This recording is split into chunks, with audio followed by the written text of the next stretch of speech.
Hey everybody, it's me, Megan, here at Fit Life. Coming to talk to you today about the floodgates. And for myself, in particular, a lot of people say, well, how come, you don't have anything, or you can't just have a bite of it, or just have a little bit. And I'm like, no, because once I open the floodgates, I don't stop. It's portion distortion. It's a life of being hungry all the time because I'm so active. So if I give myself permission to have a little, I can become self-destructive and just let it all go.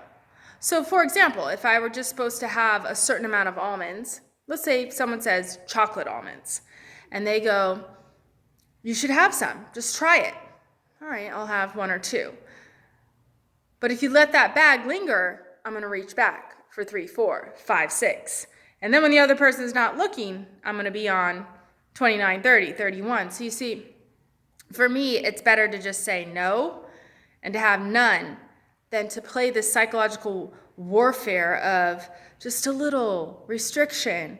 When it's not even an option, it works a lot better for me. So there's some of you out there that might be able to relate to that, and I want to let you know that, I'm human too. And so a lot of times my willpower comes from knowing my self-control, which is lacking. So, just some more information on your fitness journey, and please subscribe to my YouTube channel. All right, everybody, have a great day. Thank you.